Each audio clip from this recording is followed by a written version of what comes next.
Alors aujourd'hui, j'ai eu la grande surprise en arrivant chez mon ami Eric. Il avait préparé une petite bouteille, une petite grande bouteille.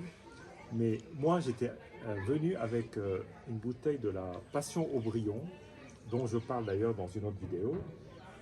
Mais là n'est pas le sujet. On va parler de la bouteille qui a sorti de ta cave, qui n'a pas d'étiquette. Voilà, donc c'est un Bordeaux. Mais en fait, on savait par la capsule que c'était un château Pétrus. Par contre, on ne savait pas quelle année c'était. Et j'ai pris le pari qu'en débouchant la bouteille, on allait lire le millésime. Et là, il s'agit du millésime 1910. Donc c'est un vin qui a un peu plus de 50 ans. Alors quand on boit un vin qui a plus de 50 ans, on est toujours un peu inquiet. On se dit, qu'est-ce que ça va donner? Peut-être que le vin est foutu, peut-être que le vin est bon. Et là, grande surprise. Moi, j'étais très inquiet. J'étais très inquiet. Je ne m'attendais pas du tout à ça. Et on a été particulièrement surpris, mais dans le bon sens. Incroyable, incroyable. Donc là, déjà, c'est toi qui l'as dit, la couleur faisait pas vin vieux, quoi. Pas du tout. Alors, comment tu décrirais la couleur? C'est un vin évolué, c'est clairement un vin évolué, Ouais. mais qui garde sa belle couleur rouge. Ouais. Et on n'est pas du tout dans un marron ou dans un tuilé, même on reste sur un rouge évolué Oui. au niveau de la couleur. Il y a encore un fond rouge assez puissant dans la robe. Alors souvent d'ailleurs les vins qui ont 50 ans deviennent marrons et puis toute la robe est marron, donc il n'y a plus de rouge, il n'y a plus de pigment rouge et là C'est pas le cas. Non, c'est pas là le c'est pas le cas.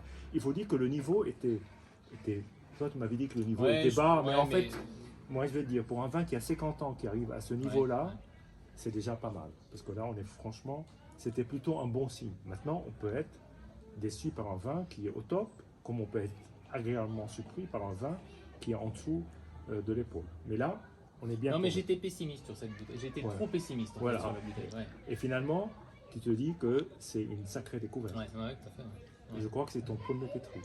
C'est mon premier Pétrus. Ben voilà. Ben, tu commences par une bouteille, parce que on dit qu'il n'y a pas de grands vins, il n'y a que des grandes bouteilles. À partir de quelques années, c'est vrai que chaque bouteille peut être différente. Un autre 70 peut ne pas être aussi bon.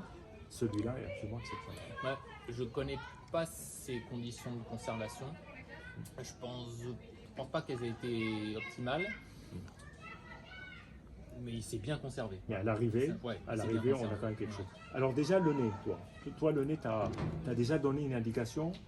Tu as commencé à me dire, bah dis donc, le vin, il a l'air plutôt pas mal. Oui, bah, toujours de ce côté pessimiste où je m'attendais à un goût de bouchon, un goût de vieux vin.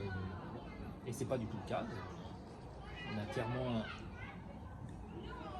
Mais là, ça a déjà évolué depuis tout à l'heure. Oui, bah, parce que ça va s'ouvrir là. Et là, on est plus...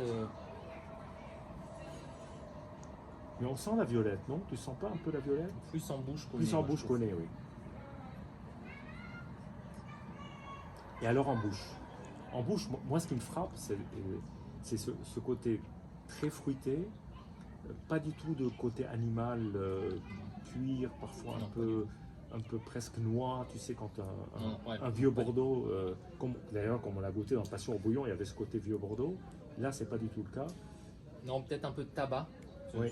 Le tabac est là, comme sur les vieux vins, vraiment un côté tabac, mais pas les arômes dont tu parles.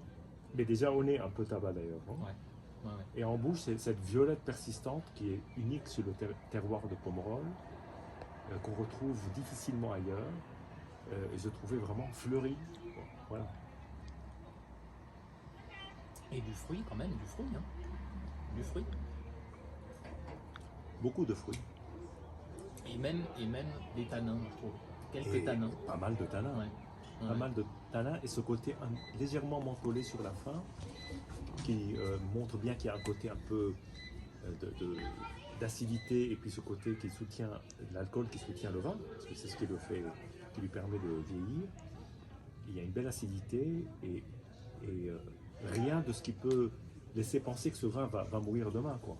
Il a encore quelques années devant lui. Et je trouve même que c'est un vin presque moderne. Oui. Dans les vins qu'on fait aujourd'hui, on n'est pas loin de ce type de vin-là. Enfin, je sais pas ce que tu en penses. Oui. Moi qui ai goûté des pomerolles relativement récents, on retrouve ce goût de fruits très intense. Donc là, il n'y avait effectivement pas d'étiquette, mais ça n'en reste pas moins que c'est une découverte, en tout cas pour moi, une découverte exceptionnelle. Voilà, nous avons été ravis de partager ce moment avec vous. Donc santé À la vôtre. et à bientôt. À bientôt.